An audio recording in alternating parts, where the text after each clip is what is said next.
Assalamualaikum warahmatullahi wabarakatuh. Kami dari kelompok 12 akan mempresentasikan makalah kami yang berjudul Pendidikan Tinggi Islam di Indonesia. Untuk poin yang pertama yaitu sejarah pendidikan Islam di Indonesia. Eksistensi lembaga pendidikan tinggi Islam pada dasarnya didorong oleh dua faktor. Yang pertama faktor intern dan yang kedua adalah faktor ekstern. Pertama adalah faktor intern, yaitu di Indonesia telah berdiri perguruan tinggi umum, antara lain Sekolah Tinggi Teknik di Bandung pada tahun 1920, Sekolah Tinggi Hukum di Jakarta pada tahun 1920, dan Sekolah Tinggi Kedokteran di Jakarta pada tahun 1927. Yang kedua adalah faktor intern, yaitu respon atas kebutuhan masyarakat untuk merealisasikan kehidupan beragama di tanah air dan masuknya pengaruh ide-ide pembaharuan pemikiran Islam ke Indonesia. Nah, pendidikan Islam di Indonesia telah berlangsung sejak dibukanya Sekolah Tinggi Islam di Jakarta pada bulan Juli 1945 menjelang Indonesia merdeka. Sejak itu, dinamika dan perkembangan pendidikan tinggi Islam dimulai.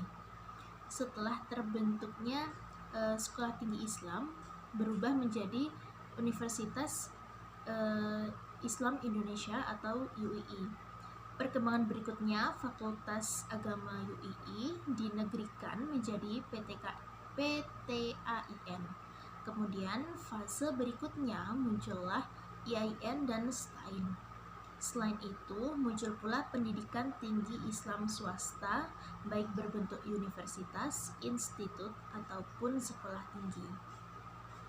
Untuk poin yang kedua, yaitu kondisi pendidikan Islam di era sekarang. Paradigma baru perguruan tinggi itu pada dasarnya bertumpu kepada tiga tungku utama, yakni yang pertama, kemandirian lebih besar dalam pengelolaan atau otonomi. Kedua, akuntabilitas atau tanggung urai, bukan hanya dalam hal pemanfaatan sumber-sumber keuangan secara lebih bertanggung jawab, tetapi juga dalam pengembangan keilmuan, kandungan pendidikan, dan program-program yang diselenggarakan. Yang ketiga, jaminan lebih besar terhadap kualitas melalui evaluasi internal yang dilakukan secara kontinu dan berkesinambungan, dan evaluasi eksternal oleh Badan Akreditasi Nasional.